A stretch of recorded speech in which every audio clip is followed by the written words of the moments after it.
The other thing that I think is important here in this decision is cost, because a lot of times, even in the extended release that are available in genetic forms, they're much more expensive for patients. And so even if I think that it may be more appropriate to use an extended release, if the patient can't afford it, then they're not going to take it. So that's also a very important piece in decision making.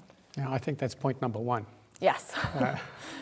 But sadly, the enhanced compliance or adherence with extended release often is much cheaper to the healthcare system as a whole. Yes. That visit that doesn't take place to the emergency room because someone had a seizure. Yeah.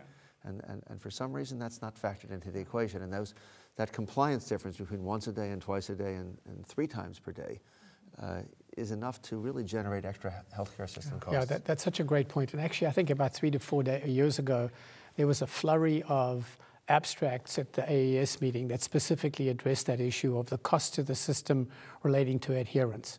And it was much cheaper to give it with improved adherence and prevent ER visits.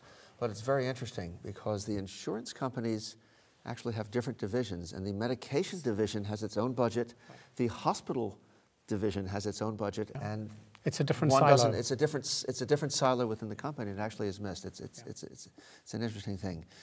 How do you address the issues of medication adherence issues with your patients, Kate? Let's say it's obvious that the person is not taking it because they tell you, or again, you can see that the drug is being refilled far less or their frequently levels than it are should, very low, or their level is zero.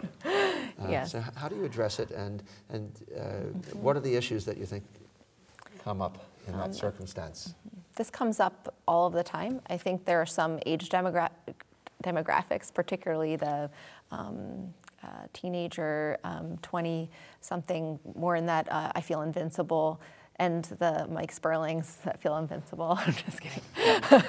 that age range has more difficulty, but it's across all age ranges, and there are a variety of different reasons, from cognitive as the etiology to they don't feel they need medications, to they're not spending the night in the same bed every night and they just don't have access to their medications. And so depending upon the issue, I try to address that. One thing that seems very intuitive, but a lot of patients aren't doing this, is using the cell phone that almost every one of my patients at least is carrying around with them, and setting an alarm to remember to take their medication. I tell patients to set the alarm and hit the snooze button until they actually swallow their pills. That seems to actually help a lot. Also using pill boxes if patients need supervision, getting, and particularly in perhaps a cognitively impaired patient, getting a caregiver involved in helping them set up their pills on a weekly basis. But it's a critical part of an epileptologist's job or a neurologist's job, taking care of epilepsy patients, is to address these issues and give them tools.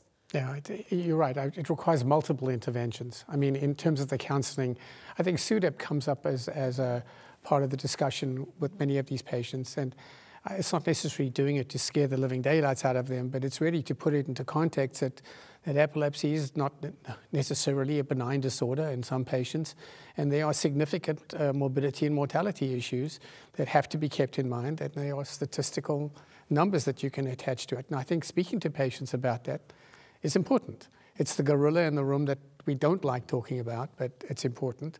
The other big one for me as a pediatric epileptologist is the issue of driving, especially for the adolescents, because if you tell them that if they have a breakthrough because they're non-compliant, the clock starts again at 0, and driving is a big driver of them taking their medication, that's a big point too.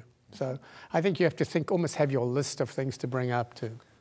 For me, there's a second elephant in the room, and that is why they're not taking it, because they have side effects from the drugs often. Yeah. And I think that's something I ask, you're missing it, does it bother you? And then when they had first initially denied it, the drug is fine, it doesn't bother me.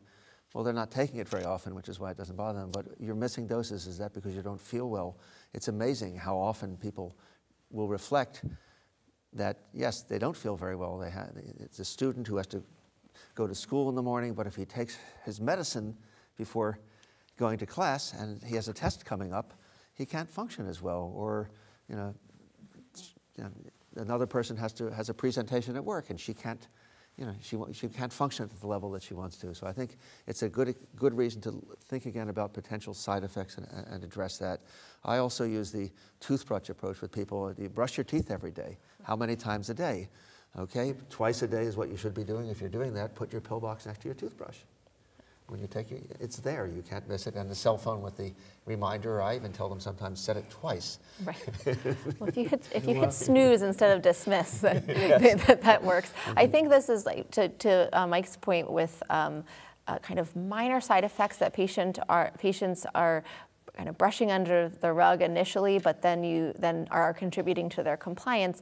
That's an instance where I may not want to completely change their medication, but I may, as Trevor suggested before, switch to an extended release variety. One example is with levetiracetam. Sometimes that makes people feel sleepy during the day, switching it to extended release and all at night. The kind of opposite example of insomnia with lamotrigine, where switching it to extended release and giving it all in the morning can sometimes be a small change that makes a huge difference in day-to-day quality of life.